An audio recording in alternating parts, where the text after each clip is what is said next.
Hello and welcome to Epic Fantasy Reviews. I'm Joe. Here with me is Dan and our co-host Jet. Hello and greetings. Jet's currently fascinated by his tail, which I understand given some elements of what we're reviewing today, which is Warcraft. Or at least the 2016 movie. First things first, the CG in this movie is fantastic.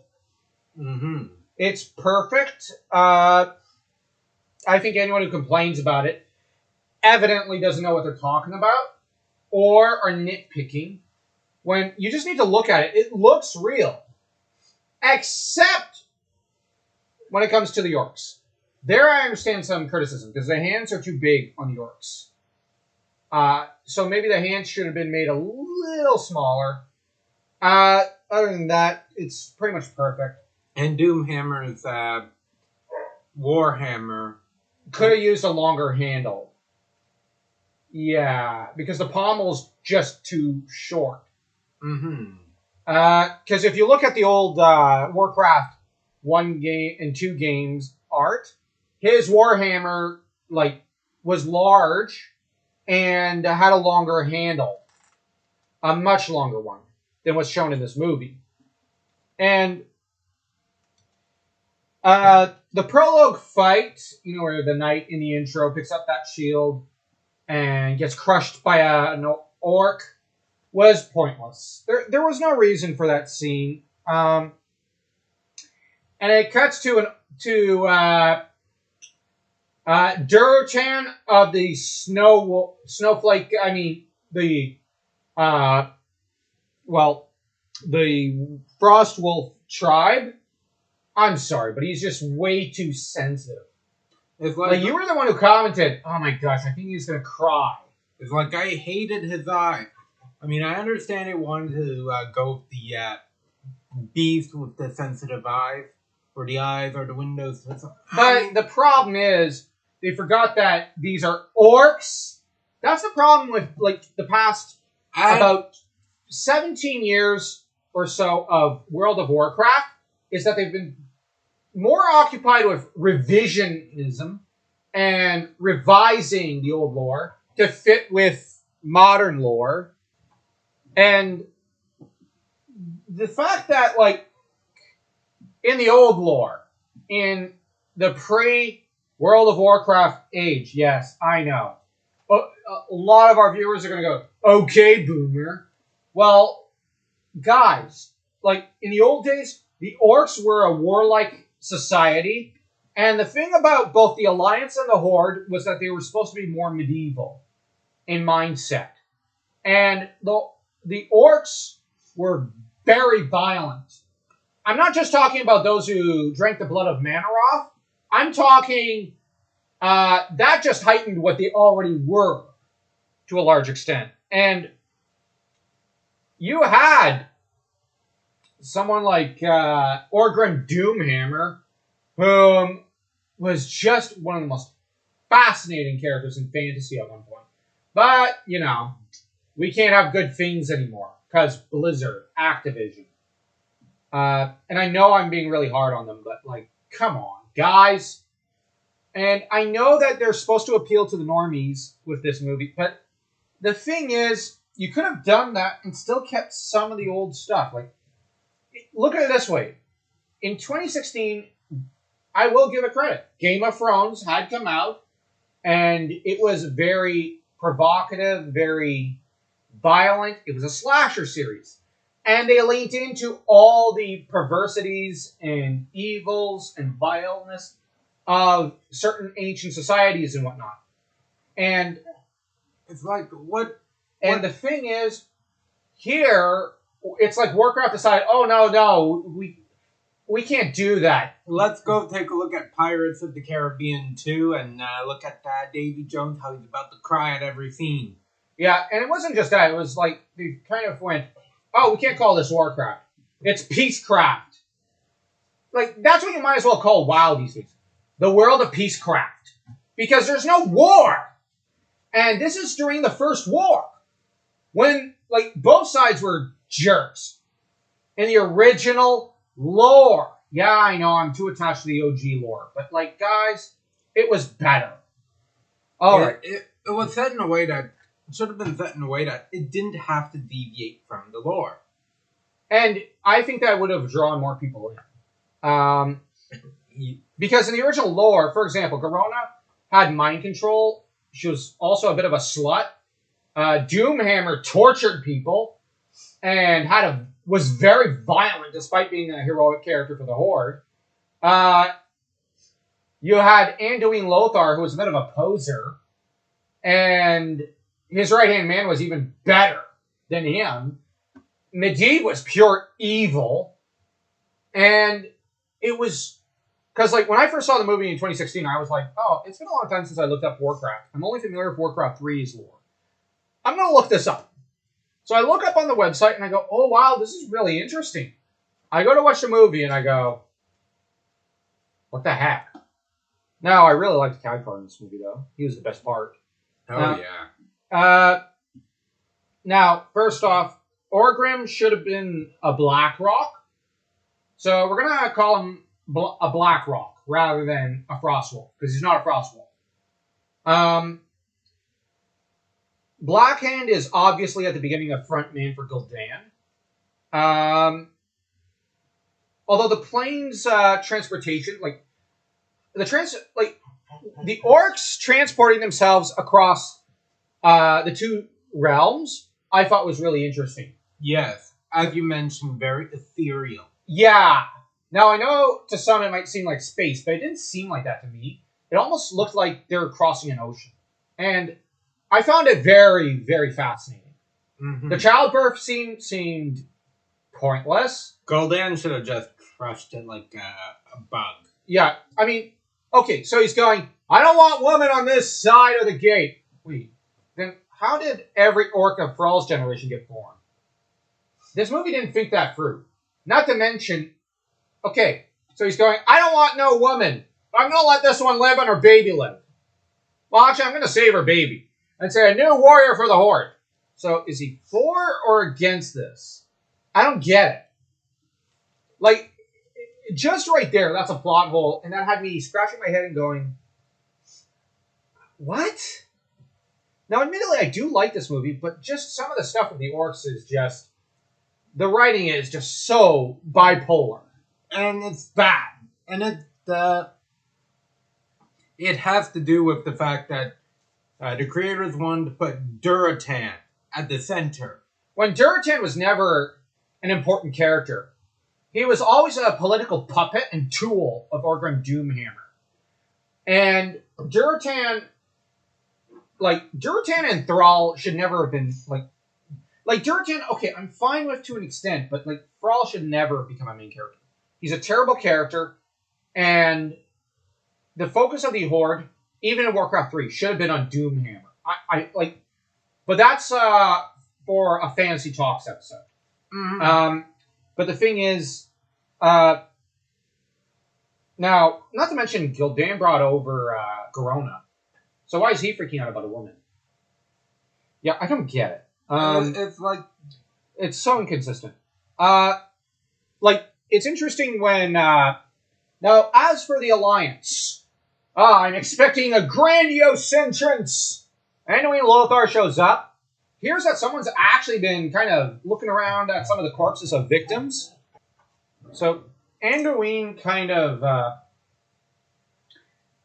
being annoyed by someone basically digging around, maybe not digging around, but, like, going through the morgue and looking at each corpse.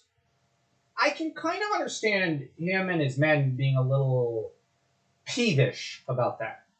Now, Khadgar came along peacefully, so I kind of found the manhandling element. Like, you know, where it's like... And now, on the other hand, the impression I got there in terms of world building was that there's a huge prejudice against mages. But on the other hand, what I could not understand is, why is he prejudiced against mages if he really likes Medivh? Mm-hmm. That was something that kind of confused me. But and one thing that I wondered was, it's like, why would they call for for Anduin before manhandling Khadgar? Was he invited in No, like Anduin manhandled him. Remember? Yeah. I mean, Yeah. why would they go to Anduin before having him manhandled? Oh yeah, like why not question him beforehand? It's like, was he invited to do an investigation? No, he wasn't. But the thing is, he just showed up when he wasn't supposed to, and they make it very clear. The problem I have is that. So yeah, the thing with Anduin is that he's been called in. I suspect because the men are a little nervous about a mage. Yeah. And as we see later when Khadgar turns one into a sheep, they have good reason to be a little nervous about a mage. Now, that said, Khadgar handed himself over peacefully. But when he presents Khadgar to the king, there's an interesting piece of the conversation where when Khadgar introduces himself, when the king realizes that Khadgar is in exile from the Kirin Tor because he left the order of his own volition, having lost his way, he says, I'm not in hiding. But what's interesting is that Anduin threatens him with his eyes and even says, look at him. And the way he even jabs his finger, I was left thinking, yeah, okay, this is the same guy who inspected those corpses and suggested going to the king and said, this is a state matter. Like, this is something big that could threaten all of Azeroth.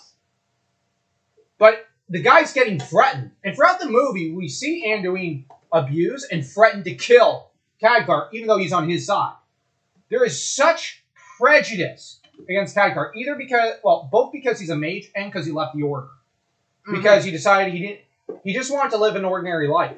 But then he steps up to the plate. So the main character, to a large extent, is Khadgar, as we see in the movie. Or at least, he's the most interesting and deep character. And yet, at several times, when reliant on Khadgar's knowledge, he'd act on the knowledge and then still hate on him. Yeah. Well, Anduin... I noticed that Anduin and Medivh both seem fairly jealous of Khadgar. Mm-hmm. They're both afraid and jealous of him. Because his is a greater destiny than theirs, I think. Now, or at least that's my theory, from what I've seen in this movie. And in the book, because I've got the novelization of the movie. Which isn't such a bad novel. It's written by Christie Golden, the only decent Warcraft author these days. But sadly, she's often laden down with orders from up top. Which, it's never fun. Yeah, it's never fun having to clean up after Activision, given their incompetence. Orgrim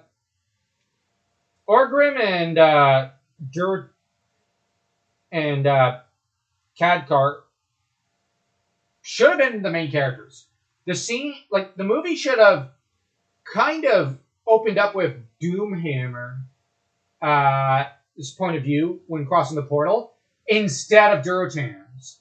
And as to Khadgar, I kind of feel like for Doomhammer, like if it was me, I would have had Doomhammer arriving. Maybe he's got a buddy of his own, and he probably embraces Durotan there, and then there's that same conversation,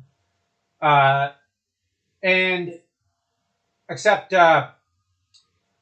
Doomhammer, like the Frostwolves defer to Doomhammer because Durotan is such a weak, incompetent leader, as we've seen in every version of the lore.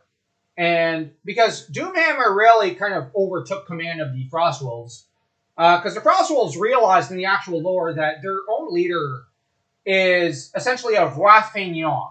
He's a imbecile king. And they prefer to leave him to his meat and his women, while Orgrim Doomhammer is the mayor of the palace, so to speak. He's running the Frostwolves. And just, although he's friendly with Durtan, he's like, why don't you go take care of why don't you go knit while you leave the real men to do all the fighting? And with Khadgar, I would have shaped I think that they should have had a flashback scene of when his family gave him away, and then him waking up, and maybe one of his traveling companions or something, or a knight who's probably Anduin's son, because that way we get attached to him so that he actually has scenes. Asks him if it was a dream, and he's like, no, a nightmare. But it's not important. And that sets up the plot for Khadgar for how his family rejected him when he left the Kirin Tor. And it sets up Anduin's son as someone we could get attached to before he's killed off. Mm-hmm. Midway through the movie. One thing that I was thinking throughout the movie was that, the scene with the peace treaty, the peace negotiations between Duratan and Lane? Well, that wasn't exactly a peace treaty, but so much as I guess it was a secret one. Yeah, where you had, I think, Anduin and Doomhammer that said, nice place for an ambush. Yeah. Where I would have probably set it up that Doomhammer set up the ambush. Well, he did. Yeah, and them successfully killing Duratan in order to make him a martyr against the humans. Well, in the actual lore, I think Duratan dies right afterwards. So I guess that could have also been used. And what's interesting is that I think in some depictions, while that meeting was going on, Doomhammer met with some of Lane's nobles and began to scheme. They'd give him access to a alternative route to Stormwind, the capital of Stormwind. Wish they had different names, but whatever. He guarantees their place in Stormwind society under his new rule, and But anyways, let's move on. Oh, one quick other note that I noticed was that, real quick, I know this seems obvious, but the magic system in this world is also really well shown. It's not explained for the most part. Mm-hmm. Rather than getting an info dump like anime would, we get instead, the first time we see the magic is really, there's Gul'dan, who explains, I need them, hinting at what he's going to do with the lives and the life force of the Draenei. Who fucking cares about them? We've got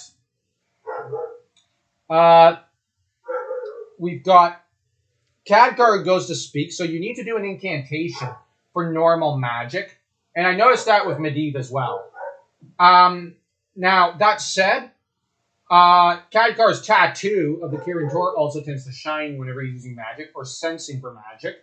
Mm-hmm. I noticed that later in the library. So, these little lore details I really like. Mm-hmm. And it isn't just blast fireball. Even with Medivh, it takes a bit of time to properly cast a spell. Well, primarily his lightning spell. Typically, it seems like they can use their spells almost instantly. Him and Khadgar. Okay. You notice the force field, or the net that they use, on Khadgar and then on Garona. There's that detail. There's fireball. There's There's, I think, basic lightning spell that's cast. Teleportation seems to be frequently used. Yeah. With good reason. Although I wonder if the teleportation, when they're teleporting, I wonder if it feels like the transportation between the two different realms. Possibly. Yeah, I just wonder if that's how it... I would have loved it had they shown a scene like that. Real quick. That would have been an interesting touch. Now,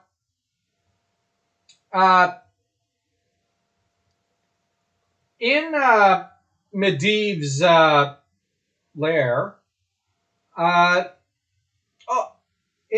lair, or his tower, what I shouldn't have called it a lair. Now, Medivh is making a golem, and at the time when I first saw the movie, I remember just thinking, why? And because I already had an inkling. I didn't know Medivh's name. I didn't know he was the guardian who fell.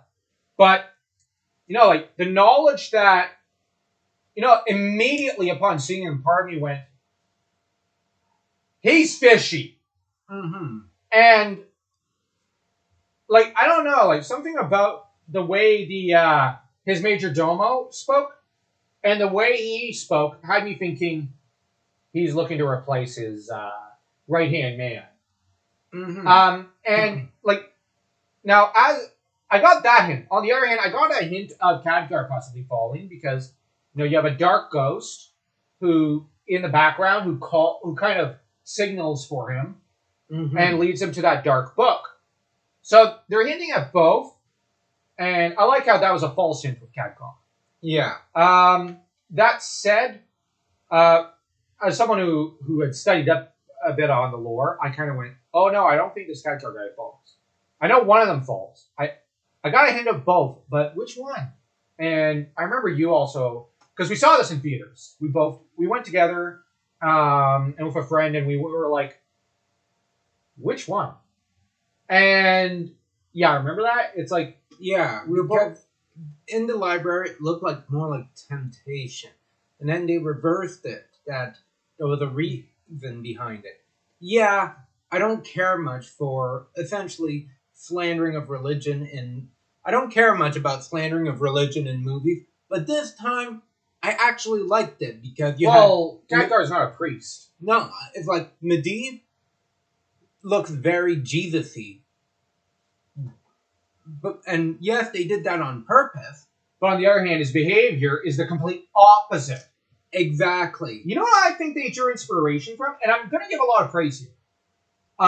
Osiris Aiden from the Dragonbone Chair and that series, Memory Star on Thorn. I think they really drew inspiration from that, the Jesus of that world, whom at first glance seems like Jesus, but then upon closer inspection, when he preaches about war, in favor of dirty politics, and how he even kills some people, you kind of go, wait, there's something off here. Even with Prester John, there's something off there. Yes, and time and again, Todd Williams had played with that. Now, he hinted that he was going to do something dark with the Pope in his world, or the Lector. But it turns out, no, the Lector was a great guy. So, Medivh's the opposite. Medivh's monstrous. And it's interesting that, like, the minute he sees Khadgar, Medivh assaults him. And what's interesting in that scene is that, for one thing, he takes the attitude... Well, there's immediately an interesting piece of dialogue between the two, where Medivh says, looking around and thinking of what you're going to do with the place once it's yours. And the way he says that with such hostility. So there we learn who is next in line to be the Guardian. Khadgar. The problem is, the impression I got was Medivh's not willing to let go of his position. And when you consider the fact that I'm pretty sure Medivh killed his predecessor, this hints that he intends to maintain his position forever. And the idea of someone having been elected to be his successor and pupil angers him. And if you pay close attention to his eyes in the scene, he looks envious to an extent. Like, he looks afraid of Khadgar. He's scared of him. As well as angry, jealous. Like, good job on the eyes, Blizzard. And the voice actor's perfect, of course. All the voice actors are perfect, except for Durotan's. But the thing is, you look at Medivh, he's obviously nervous about this boy. And he doesn't want to share with him. Because I think in the original novels and comics, Khadgar did study as his apprentice for a time. So if we consider that Khadgar was studying under Medivh and then left, I don't know if if we consider that old part of the lore, and look at this movie, one could see why Khadgar wanted to leave. And he tells, and he does tell Medivh, I didn't want to come back, but you need to be the one to explain to them what Fel. And Medivh then explains what Fel is. Now we have Anduin, who immediately bullies him by offering his hand and turning away with a mocking grin. Now, I don't care for this term, but toxic masculinity, the concept, Anduin Lothar is the living image of it in this movie. He's essentially a pure jock. Yeah. He's good in the field, but he hates anyone who uses his brain. Well, he just hates every other guy, it seems, except for his son. Mm-hmm. And, yeah, he doesn't seem very smart in this movie. Actually, he seems really stupid. But he's always trying to do that weird thing. We grew up with some guys who do this. Trying to make anyone who's a kid or anyone around him who's male feel small so as to elevate himself up.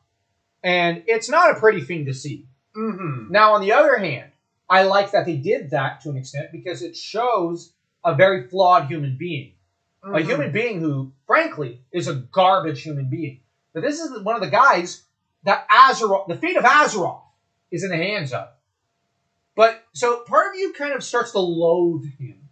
And that's where I think they could have done something very clever with Orgrim Doomhammer had they made him the focus of the orcs. You'd almost kind of be like, yeah, Doomhammer, yeah. But then Doomhammer kind of sets up Durtan, whilst meeting with some other humans, thus setting up Lane, having already, for Gul'dan and Blackhand, organized the ambush. And then, if they had gone with that, with the overarching political machinations of Doomhammer, this would have had the audience going, wait, what? So he's not the hero. No, he's not. And so we're supposed to basically cheer for Khadgar. And the entirety of the events of Durtan's death as a martyr, the arrangements with all the noble families and everything, and pinning everything on Gul'dan and Blackhand. As well as Lane. Well, no, I mean, because remember, Durtan, I think in the actual lore, dies when he comes back. Remember? So, with that set up, it would have been Gul'dan and Blackhand who are set up. So, that sets them up as the figures whom, because in the actual lore, they're set up as the ones responsible for this. Because Durtan, although he was a weakling in the eyes of the orcs, they did find him a likable guy. He's not a bad guy. He's just a loser. And he's one of those guys that should have never been in the field. Or a leader. He should have been a farmer. But the problem is, he lacked a backbone to an extent, but no one hated him, really. They just found him a little pathetic, and they preferred to ignore him in favor of his, of what's essentially his front man. But Doomhammer setting him up like that would have shown that Doomhammer, it's like, yeah, he was my best friend, but I'm willing to use him to get ahead politically. Then he goes to the other orcs and goes, that was my bestie. How dare they do this to my bestie? I'll stand up for him. Elect me the leader of the Frostwolves. Yeah, okay. You're essentially already leader. Now, he should be leader because he's already leader of the Blackrocks. But this starts to show he's starting to centralize the orcs. Then he goes behind his own people's backs to Gul'dan and says, listen, Blackhand screwed up. You can't trust him to be popular anymore. But elect me as basically his right next to him. And that's hinting at the next movie wherein Gul'dan goes into a coma. Blackhand is easily killed off by Doomhammer, who then goes on to, lead the Horde to their greatest epoch of conquest and glory. But meanwhile, for the Alliance, I really like the first encounter between the Alliance and the Horde under Blackhand's leadership. It's a disaster on the Horde's end. Yeah. Almost from the word go. On the other hand, they clearly underestimated Anduin Lothar, who I will give credit where credit is due. Damn, can he fight? His fighting skills are really good. And he's clearly trying to help, cover for his kid, who's not as experienced, who's still pretty good. And I really like that was one of the highlights of that fight. Now, on the other hand, one thing I noticed with Khadgar is that whenever Medivh hands him his staff, he's just busy like drooling over the staff, almost just studying it and examining it. And there are two ways of looking at it, I think. One is, oh wow, the Guardian staff, wow, cool. But another thought crossed my mind when in this viewing is he maybe detecting a bit of the fel in there, and he's kind of going, what? Mm-hmm. Like, I was kind of wondering that. One thing I also wondered is if Medivh's so jealous of Khadgar, why is he putting his staff? Well, he's his right-hand man. Yeah. No, but like there's no other mage present. Okay. And Medivh isn't very popular, I think, with the Kirin Tor. So he's not going to go ask them for a new apprentice or something. You got to bear in mind, they elected him an apprentice. Mm-hmm. And this is a bit of an emergency situation. Yeah, so he's got to hand it to someone. Do you really want to hand that kind of power, basically a nuke, to just a non-mage? It's basically useless in their hands. At best. At worst, boom, mushroom cloud. Yeah, and Anduin isn't too bright. Well, I'm not talking about Anduin. It might be just normal guardsmen. True. And what if they accidentally set off a gun on the thing? Because some of these gunsmen haven't been exactly shown to have really good aim. Some of them do throughout the movie. Others are... I mean, Anduin's first reaction was to look into the down the barrel, which was a funny scene, I will admit. But, yeah. Khadgar pretty much does the force field thing on Medivh, who soon uses the fel to kill all those tainted by the fel. But Medivh is soon alarmed when he doesn't end up succeeding in killing all of the orcs because, oh shoot, I thought they were all tainted. And, he teleports back because he's running low on power. And, because the thing with him is, if he was not... it's like using the light side and dark side. Bouncing between the two, it weakens him. Now, you're supposed to stay on one side, either with the light or the dark here, like in Star Wars. You have to either be completely dependent on the fel, or you have to not use it. Now, it does give a power boost, but let's say you use it the one time, then you stop using it. It seems your original powers are going to get weaker. You need to basically, absorb mana from elsewhere into yourself, or magic from elsewhere into yourself. Mm-hmm. And that part I really like. That's a consistent theme throughout the movie. Yeah. And even Medivh in that scene, given the combat scene, praises Khadgar. He does tell him, like, well done. But I got the feeling he was trying to manipulate him there. But he was also grudging. Like, he's like, darn, the kid's doing good. I have to admit, kid's pretty darn good. But here's the thing. Like, in raw power, I got the impression Medivh is stronger, but Khadgar is obviously an Obi-Wan. Like, he uses his brains more. The fact that the one spell that Medivh used, He saw it, immediately knew how to use it. Yeah. So in that regard, he has potential, but it's going to take a while for him to harness it. It's like Ten Shin Han of Dragon Ball. Tien Shin Han. Yeah. Yeah, true. Sees it once, can do it. Yeah, it seems to be the case. Or he already studied it. I like your theory. Now, Garona's chain is broken by Duratan as he flees because she's kind of trapped. That's pretty interesting. I don't mind the honor of the orcs.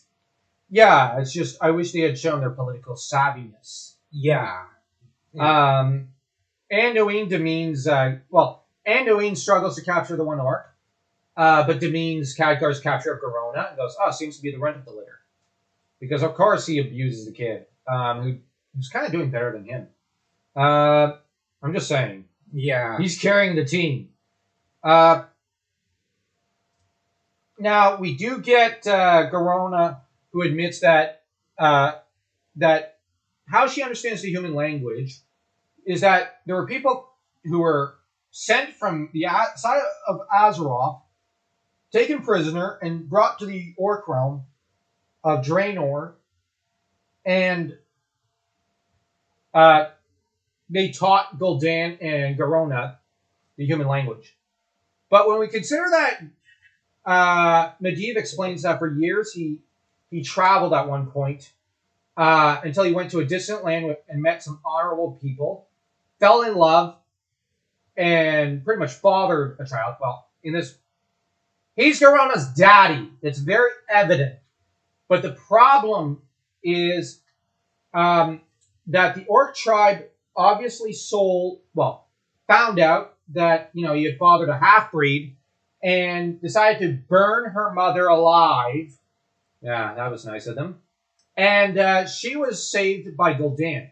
But here's where Medivh really comes out. Like, I was shocked at how scummy he is. He knew his daughter was enslaved and named Cursed. Garona means cursed one. Yeah. In the Orcish tongue, which is interesting world building.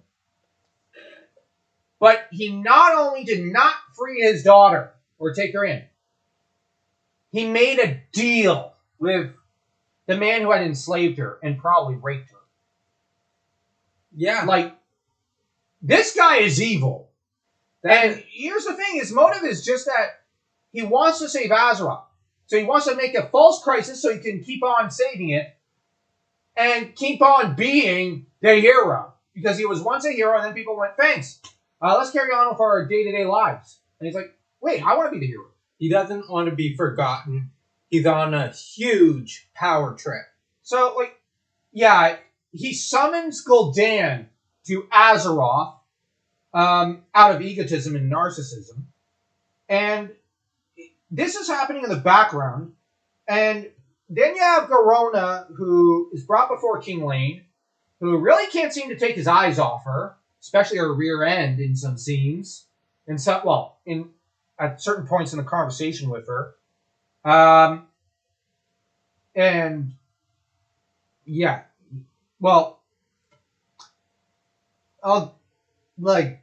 don't know about a half orc or an orc being really, really hot, but yeah, I'm not sure how I feel about that. I never was a fan of that idea, but whatever. It's not my lore, thankfully.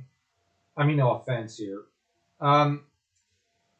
So while she later makes a bit of a mocking comment about Khadgar wanting to mate with her, at least Khadgar is a little more subtle in when he glances at her than Lane or Anduin, who are basically like stripping her with their eyes, and it's just like, guys, I got a tip. What? Keep it in your pants. She ain't worth it. Mm-hmm. I kind of was reminded of Titus Pillow, when it's like when Titus Pillow. Now it's not exactly the same kind of scene because Titus Pillow says, "Well, I don't want another slave. I want Irene. You think with your cock." It's not like that. With Titus Pillow, it was like, it's not like that. I just need to look at her and I feel at peace for once in my life. Now that's a completely different dynamic. Here it's like, guys. And the fact that even Garona notices, although she's busy stripping Anduin for eyes, and the fact that she essentially mistook the queen for Anduin's wife. Yeah, because Lane's too busy checking her out and ignoring his wife, and even putting his back in almost every scene that Garona's there, and the fact to his wife, and the fact that his wife is usually close by her brother. Well, not in this scene, but yeah. The way she interacted with her brother is much closer than the way she interacts with her husband. Yeah, because I think in the original lore, both Anduin and Lane were sleeping with Garona. Yeah, ménage à trois, or ménage à ogre. I should say ogre. But so real quick before we continue, for the visuals here, I really love the fact that the ceiling is just a map of the main continent of Azeroth. It is really cool. I really love that. And I love that even Garona kind of looks up and goes, wow! Her mouth kind of falls open a little and she just stares. Because the orcs could not dream of building something that glorious or beautiful. Because they're a bunch of barbarians. Mm-hmm. And I'm just saying, I'm being blunt and honest here. They are barbarians. They don't have the capacity to build something like that yet. Their civilization hasn't advanced to that point. It later does. Well, it later could have, but it never quite reaches that level, sadly. Because you get a leader like Thrall. And his buildings look like garbage. I'm just saying, the orcs, they don't build something really impressive in Kalimdor. Now, there is the... now, in the travel scene, you can see that Khadgar is reading, and he's reading, and he ends up being kind of told, like, hey, bookworm, you take the first watch. And it's like, whatever. At this point, we're not going to waste the energy on that. Now, Khadgar and Garona kind of bond after she comments on, he wants to lie with me. And then, that causes Anduin to snicker mockingly, only for her to comment, not like you'd be much better. And he looks annoyed and starts chewing more, like almost angrily on his bone, because he's got a bone, a steak bone or something. Well, not a steak bone, but like a mutton bone in his hand. And then it's Khadgar's turn to start snickering. But after that, her and Khadgar, we get insights into both their backstories and vibration. Sorry about that. The dog's just barking at the neighbors for nothing. So yeah, we get a lot of insight into Garona's past with her mother having been burnt alive and her being a half-breed, and Khadgar kind of acknowledging that in some ways I find Khadgar's backstory a bit more tragic. Now, admittedly, in some ways, though it isn't. I know Garona has the far darker backstory. I mean, she was essentially raped and turned into a slave after witnessing her mom get burnt alive. It does not get worse than that. But Khadgar was sold by his family. Now, admittedly, they were probably farmers. And spent some time with the Karen Tor, then spent some time with Medivh, only to be hated by Medivh after he had worked so hard to, make his family proud and make his way to being Medivh's the guardian student. It was a great honor for him. Then the man proceeded to make his life miserable, and he decided, and the Major Domo had no regard for him. So he's essentially decides, okay, you know what? I'm done. I want to go back to my family. I miss my family. Only for them to decide, no, you brought shame on the family. Get out. So essentially, he has no home. And I remember originally, apparently in the original novels and comics, he kind of fell for Garona, and the two really bonded over their pasts. Because neither of them belong anywhere. They're hated by their families and by their kin and everyone around them. Nobody wants them. And that's something that's really, really tragic with the two. Although Anduin immediately mocks it because, well, he's got no respect or ability for empathy. Empathy is far beyond his limited understanding. I actually don't think he should have ever been promoted to his rank. He's promoted to his rank by sheer virtue of it being a noble and his sister being married to the king. The reason I say he should never have been promoted to his rank is that his right-hand man's the one thinking up the strategies in the original games, and Khadgar's thinking for him in this movie. The dude's a moron. But that said, I think he should have been the head of the king's bodyguards instead of a general. Because he is good with a sword. Yeah. It's like there are certain aspects of battle that he is actually knowledgeable about, but even that's limited. Yeah. But, yeah, so they end up getting scouting around the orc camp. Duratan, conveys a message to Garona. That scene's really, really bad. It's whatever. Then you got the meeting between the two leaders. At long last, only took them an hour to get to that point. You could have probably gotten there by 30 minutes into the movie had you properly paced the movie. Yeah, I know I sound a little annoyed, but whatever. The only thing that No, but right before that, I just remembered. Right before that, you have Khadgar, who started discovering the truth. I just remembered. Yeah, there's that scene where like he's examining the one book he got from the ghost, and just kind of like finds the one page, sees the gate, and then shows his fine. Well, Medivh shows up, and Medivh burns all his pages except the one. Well, that's another scene. Then he shows his findings and leaves the page of his findings with Anduin, because he hid it in his robes, but he planned to take it out, and he had journaled every single one of his findings and his studies of the Fel, only for Medivh to even burn that. Like, he burns everything and tells him, "I am the Guardian, not you." Now, that scene I found really fascinating, because there is so much fear in his eyes. Like, when I first saw it, I thought it was hate, but you look at his eyes, Medivh's scared. I think he's scared of being discovered, but I also think that I wonder if there's a prophecy looming over his head. You know what I mean? Like, yeah. Because here's the thing. I'm pretty sure I read up somewhere that Medivh was never meant to be the Guardian, and that Khadgar was meant to be, and that Medivh knows this and does not want to be replaced. And the thing is, he does not want to be replaced. And I wonder if this kind of knowledge that, like, he himself is a bit of a false guardian, and Khadgar is the true guardian in a way, is looming over his head. And I know that contradicts the current narrative of Blizzard, but I don't care about the current narrative. It's garbage. But the thing is, the sheer amount of fear Medivh has towards Khadgar is not normal. And like, yeah, it's not normal, but it's really interesting characterization. But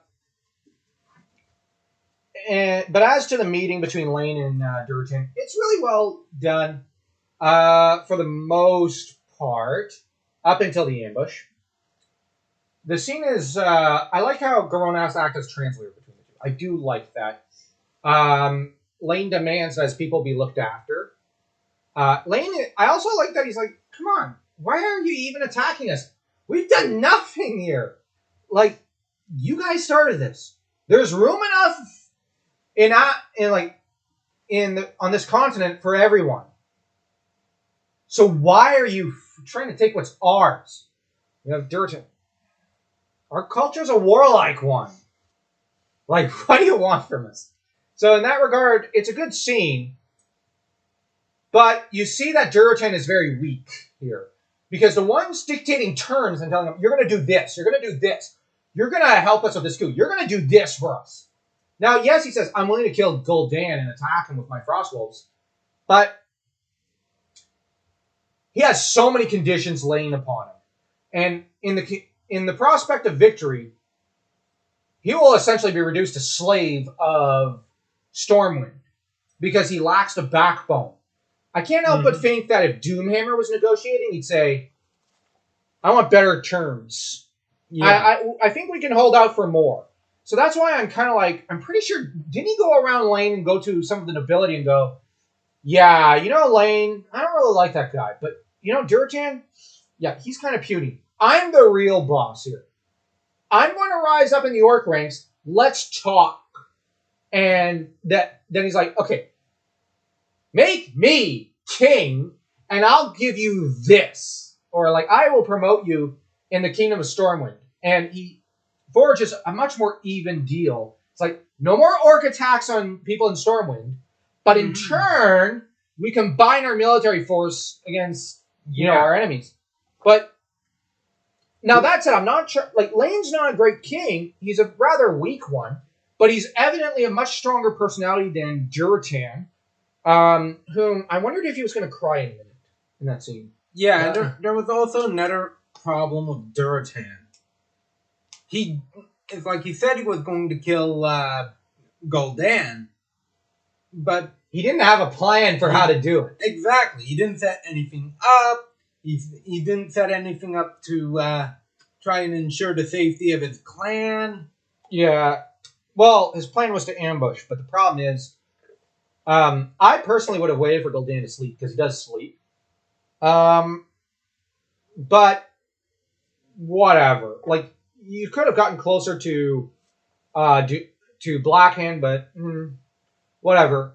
Doomhammer ends up killing Gul'dan in personal combat apparently because Doomhammer's cool. Yes, I'm biased. Now, like you have the tragic scene of Anduin's son dying, except whatever. Whatever. I mean, we weren't really attached to him. They failed to do that with the movie. And then the plot moves along to Medivh and Khadgar. Of course, that's more interesting. They dip him back in his pool, Medivh, and Khadgar looks into his eyes, sees the spell, and immediately goes, I gotta warn the other mages. He's encouraged by Garona. He teleports away. Of course, we get the confession by Medivh that he's daddy before he teleports her back to Stormwind, because she thinks she's in love. Well, actually, she really wants to boink Anduin. Yeah. So she boinks him and the king, because of course she does. I don't know what else. What else is a king there for? It's good to be the king, as Mel Brooks once said. But the black box that Khadgar discovered, it's interesting because like the previous guardian is in there. The remnants of her spirit seems to be haunting the tower and, was haunting it briefly and seems to be in there, and she's trying to reach out. I got the feeling to bring her killer to justice, and Khadgar, agrees to, assume his destiny, because he's the guardian. I know they say no, every person in Azeroth's a guardian. That's BS. We all know that's stupid. Now that said, it's up to the working class to save themselves. I agree with that notion. No, I agree. But on the other hand, in terms of the position of guardian, it goes to the strongest mage, and it does give power to that mage. And it's very evident, who's up for the job? Khadgar. So, of course, he's going to be the guardian. And then we get, the pub scene. We get the squabbling between Medivh and Anduin. After Anduin suggests, okay, we got to break up that gate. Okay. Send all the forces in. Then he seems to change his mind. The scene, it's not very clear. It's commit everything we have. But then when it comes time, okay, I guess we could commit everything we have. Oh, but that would leave with only 3 legions behind for defense. Okay, which one do you want, dude? I was left confused by what he was trying to suggest in the scene. It's not very clear. The writing's not very good. The dialogue's terrible. Of course, Anduin ends up in prison because he tries to attack Medivh. Because Lane's an idiot. No, I just say he's an idiot because Medivh, maybe if you were a better daddy, your son wouldn't have died. His blood's on your hands. Lane. Well, you have Anduin who goes to charge him, and you have Lane. Hey, what? Anduin, shut up! Why are you getting angry at this guy insulting you and throwing the loss of your son in your face? I really don't understand what you're doing there. I couldn't help but wonder my mental explanation for that scene with Lane was, Lane, why are you drunk? This is your nephew you're talking about. Yeah, it's it's not that. It's okay, I couldn't help but wonder if throughout the scene, because I know Anduin's drunk. Maybe that's why he's being inconsistent. But I couldn't help but wonder if Lane's also drunk. If he's taking the loss of his nephew really badly too. And if he just went and got hammered after maybe boinking Garona too. So, I don't know. The writing here is a little weird. Medivh, of course, feels better after giving into the felon absorbing the life force of his major domo. And, of course, the end is Lane leads his own forces, which I hate, because in the original lore, he dies in his palace, betrayed by a mind-controlled Garona who did not want to do it in front of Varian. And this paves the road for Varian's entire life is defined by this moment. Garona becomes a victim in a way because she didn't want to kill Lane. She truly didn't want to. Is mind controlled by Gul'dan into doing it in the past. Then she's teleported back to Gul'dan's side. And later on, because of this crime, Doomhammer tortures her to death as much as for this as part of a cover. Like, look at me, Stormwind's nobility. I got your the King Killer. I got the King Slayer. You know, like, I'm on your side. As much as to get info on the secret council set up by Gul'dan. And thus Doomhammer paves his own road to power. And, you know, like, Doomhammer in the original Warcraft and Warcraft 2 was really political. Dude was ruthless. He tortured her to death. He backstabbed just about everyone. But you could see that he really loved his people. Mm-hmm. And at the same time, as a leader, he didn't seem the worst leader out there for Stormwind. I mean, he was not lame. Yeah. So, that's the thing with him. Doomhammer was really interesting. As to Khadgar, he uses cunning to, kind of. His initial reaction to, like, can't you shut him up? He just screams, shut up! And tries to blast Medivh unsuccessfully, then goes, okay, that didn't work. He essentially goes, that didn't work. There I'm kind of with Anduin, who's like, you idiot! But, so, it comes down to Anduin trying to talk sense into Medivh. Of course, Medivh doesn't care. He's a psychopath. Well, no, he's not a psychopath. He's a sociopath, I should say. There is a difference. Mm-hmm. He doesn't crave blood so much as he just doesn't care about society's rules. He's a narcissist. He only cares about himself. And Khadgar, you know, chops off the legs of the golem, getting it to smash into Medivh in a brilliant display of resourcefulness and genius and a good use of magic. And Medivh, of course, curses him to age more rapidly out of jealousy and hatred because he's that kind of guy. Oh, wait, no, that's the actual canon. In the movie, he kind of goes, oopsies, and tries to teleport Lane's group back. Of course, Lane still dies to a butter knife that's not sharp enough to even cut through bread.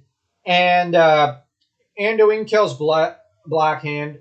When that kill should go to Doomhammer. Durotan naturally dies like a little... I'm not going to say bee, but he dies like a female dog to Gul'dan. My apologies to all the female dogs in the world. I do love dogs. I shouldn't insult them. They're worthy of respect. Not like Durotan. And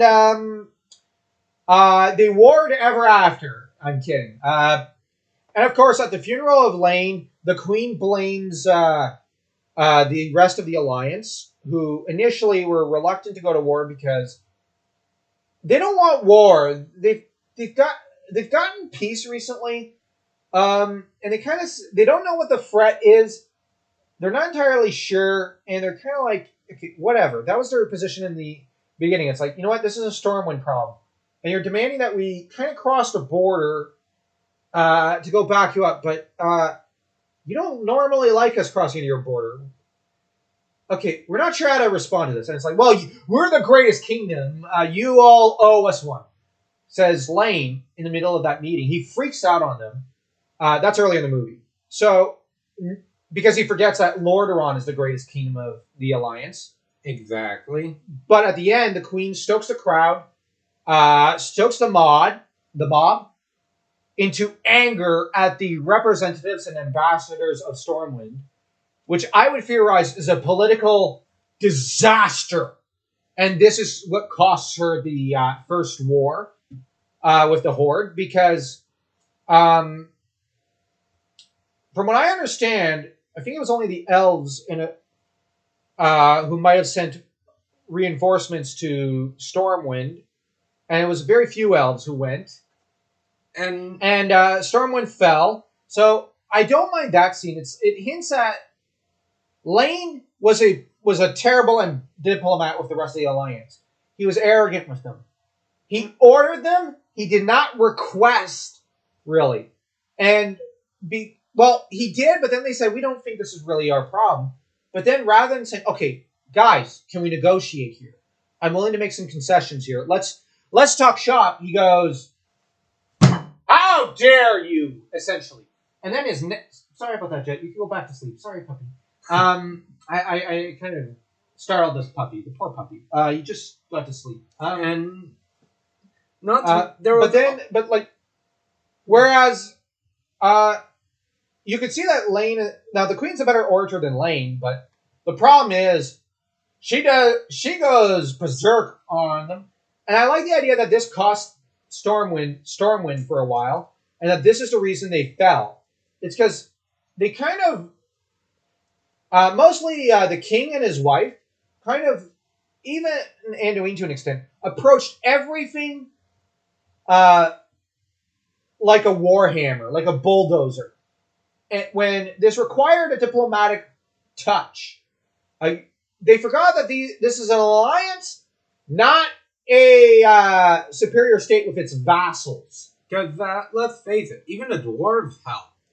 I mean, they did supply arms. Okay, yeah. But that's not good enough. She still sicks the mob on the dwarves for all intents and purposes.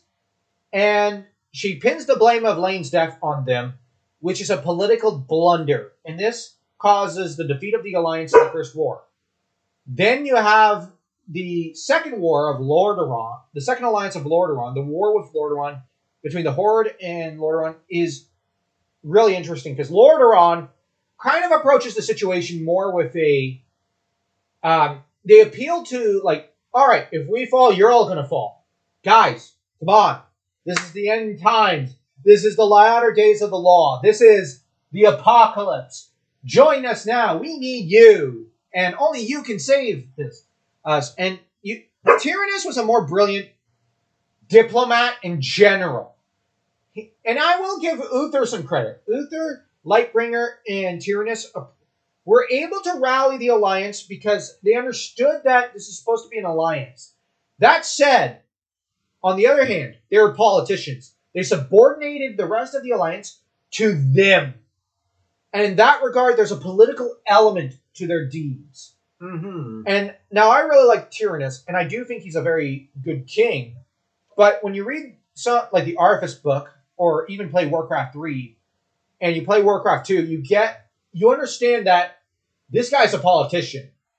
He does love his people. He loves his son. Oh, dear Lord, does he love his son.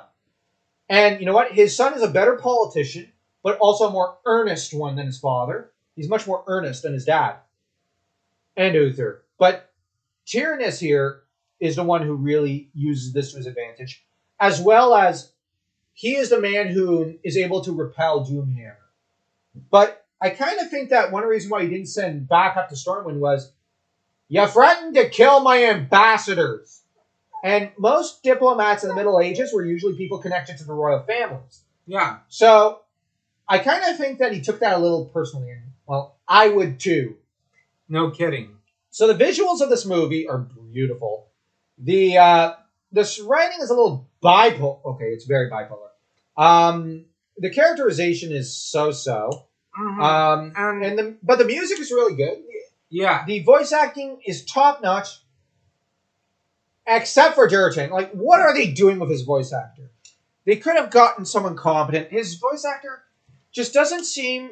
He's deep, but he has a deep voice, but he does not convey his emotions very well. He's either too emotional or not emotional enough. And it's just... His voice is always flat. Oh, one last note. Joel, I refuse to call him Goel. Joel, you have in the background as a subplot, or I should say the main orc plot, which is dumb. You have Green Jesus floating down, or Green Moses floating down the river in the end scene, as well as getting a lot of attention along with his mom. When, to be honest, I kind of think They should have had that scene in the middle of the movie, but the focus of the orc storyline should have been Doomhammer. Doomhammer should have been the focus, not Joel and Duratan, the carpenter. One other thing that kind of had me thinking was the capabilities of Stormwind strategists in war, because they sucked. Yeah, it's like, well, actually, that's consistent with the original game. They did suck. Yeah, because the entire matter, let's throw everything in a pitched battle. They pretty much got rid of the army. Well, that's what happened. They had several pitched battles, and they thought, well, we've not lost a war recently. We've not lost a battle recently. And this is what cost them the war. And this is one of the reasons that cost them the war. There's a lot of elements to it. And this is why the writing of the old Warcraft, the first 3 Warcraft games, was way better than any of the writing done today. Lane was so busy having his army focus on the civilians that it's like they lost more men that way. But you also got to bear in mind, they were pretty sure that there was going to be a coup d'etat against Gul'dan. So, with the knowledge they did have, they thought they were walking into a situation where they'd have the advantage. Now, on the other hand, Duratan's entire coup, after most of his tribe was wiped out, he should have waited for... Now, there are 2 problems here. And I kind of think that Lane should have probably... after... when daylight falls, when the sun goes down, did you know that there's this weird phenomenon called night? A nocturnal assault. I mean, as to Duratan, you could have just told them at the meeting, I'll try to do a coup d'etat. How about in the middle of the night when Gul'dan's asleep? He might be roused by the battle, but he'll still be a little groggy and going, wait, what? And we can surprise him then. Oh, no, we can't do that. We can't do that. Like, even if you argue, well, wait, what if he sleeps at night? The rest of the orcs don't always sleep at night. They don't sleep at night. Some of them do. Some of them don't. So, another weakness is that here's the thing. Like, if they had done it that way, yeah, I know it's not exactly honorable, but it's not honorable to kill your war chief. But going, Makara! One-on-one duel! You've lost your tribe, you freaking moron. Now, they really made Doomhammer really stupid and a little B in this movie, because they got it built. It's part of the anti-Doomhammer campaign. Ever since Activision showed up, Blizzard has been attacking Doomhammer. In one update, they had him basically killed and thrown off a ship like a little, by Black Hand. When originally, the one who was the original Black Hand in a way, like the guy who was that tall, that buff, that strong, was Doomhammer. Originally, he was the physically strongest orc around, the smartest orc, the most fearsome orc. But, retcon and Duratan's strategy. I can maybe attack him during the battle. No, this calls for me challenging him in one-on-one combat. This won't fail at all. There's another thing. You mentioned night raids. I mean, there's something that Sun Tzu wrote about in The Art of War. Fire attacks. Oh, there's also another thing. What's this thing called? I think it's called deception. The Art of War is deception. And night raids are an act of deception. They could use fire, they could use guns, all in the middle of the night. Sure, they had their boomsticks, but nothing stops them from doing fire arrows. Well, fire arrows historically never really worked. Okay, sorry. But they could have brought in mages. Mages, set fire to various ones. Because there's only one mage on the orc side. Gul'dan. So you could have brought in other mages than Medivh. Oh, you only need me. Oh, okay. Like the entire thing the entire human strategy was just, my reaction was, okay, obviously Lane has never been to war because And he is making every mistake in the book. And here it is. I found No wonder the nobility betrayed Lane. It's like and his family and just went, you know what? We're just gonna go side with the orcs because you guys don't know what you're doing. Because here it is. I remember in the council room for setting up military posts and whatnot. It's like Anduin pretty much told Lane, "Oh, get rid of this. Do it in one pitch battle." It's like they're going to bring others with them. Yeah. Yeah. That's why they can't afford to wait too much longer. Mm-hmm. It's like Lane's idea would have worked if they weren't focused on the portal, bringing in more orcs. Well, no, I think that the plan could work, even with being focused on the gate. No, the gate's a priority, Dan. To say, well, let's not focus on that. It's like, okay, let's not even why even bother then? I'm saying that, but the thing is, if the gate wasn't an issue, if the gate, I think they would have fallen even faster, to an extent, because they'd just be trying to attack every orc, and that's even worse, because they can't take all the orcs. That's why they needed to demolish the gate and get the heck out of there. The problem is they didn't have a plan. Mm-hmm. What they should have done was a night raid. I know I keep pushing that point. Do a night raid, count on Durotan to kill. But here's the thing: there was no communication. Yeah, I know. While Medivh is busy interjecting himself in there because he's a traitor. But the thing is, even at the meeting, they could have said, "Hey, how about a night raid, Durotan?" Sure. But Durotan should have suggested. Okay, I know. No, wait, Durotan doesn't have the brains to suggest that sort of thing. Never mind. I mean, his plan. Rather than wait for the humans to attack, I'm just going to go challenge this guy before the humans attack. No, you run up to him while he's distracted by the humans and you smash his skull open with a warhammer. What is the matter with Durotan? What is the... I can't help but take Gul'dan's side in this regard. No, Gul'dan was justified to get rid of Durotan. You know why? When you have someone that stupid on your side... It's like you have a few people focused on the honor of the orcs. No, the honor... it's like... Even those people are smarter. Exactly. It's like... Durotan is just... dumb. Yeah, it's like... even someone who's obsessed with honor is smarter. I mean, Anduin is smarter than him. Because Anduin is like... At least he got a few good ideas along the way. And I know at the end, after the entire matter of the purification of the Fel, you have Anduin takes Khadgar. Look, let me see your eyes.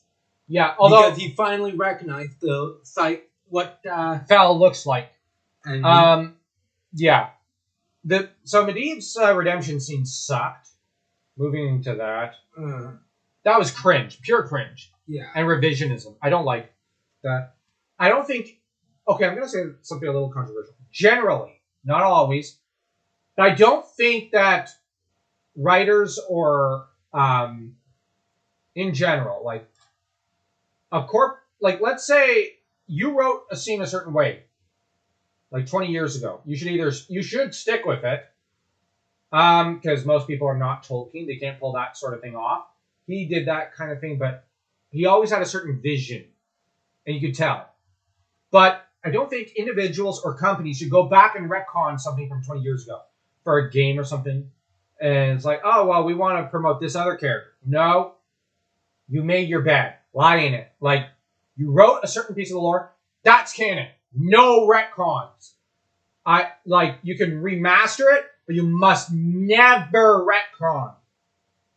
And, yeah. So, let's just end this review. How would you rate this movie? Considering all the flaws and whatnot, I'd probably rate it 1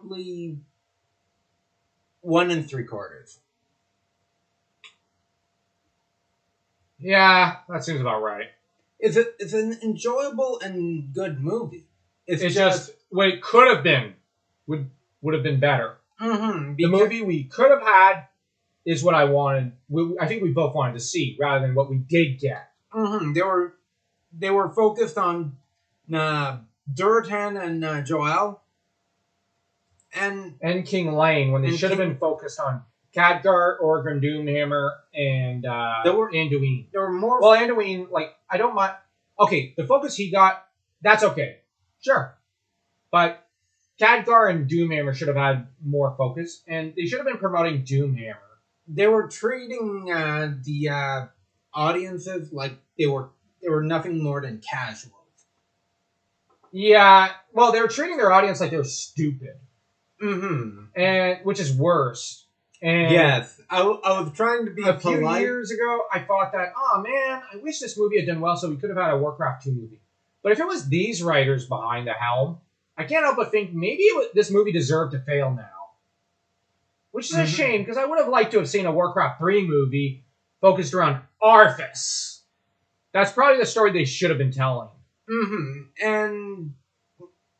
And we do both get the impression that those in charge did not like Arthas because everyone was asking for Arthas. Yeah. It's like, oh, Duratan, screw Duratan. Oh, Thrall, screw Thrall. No one cares about them. Yeah. There's a small group of people, I think, who like them, but the characters are trash. I don't even like Jaina Proudmoore. But I find that the best part of Warcraft was the politics. But back in the day. But then the problem is you have Activision and Blizzard who are like, we want to remove all the politics from the lore and from the mythos. At which point, why not just remove all the fantasy elements while you're at it? Because why remove the politics? That's what built up the freaking franchise. And do you want to remove the politics from StarCraft next? Oh, wait, they already did that, which was dumb. And my final comments would be over the entire Joel thing. If I wanted a Bible study, I'd go to Narnia. Yeah. Yeah. That's the real thing that brought it down for me. Yes. If it was not for that, it probably would have been a 2.1 star movie. And if it was not for, if they had focused on Doomhammer and made it a Doomhammer and Khadgar and Anduin movie, and just stuck to the plot of the first game, exactly to it, this would have been a 3 to 3.5 star movie. Exactly. But we got Duratan and Bible study. So like, share, subscribe, and leave a comment. And swing that Doomhammer at that bell, crushing it to itty bitty pieces. Like what Duratan's skull should have been.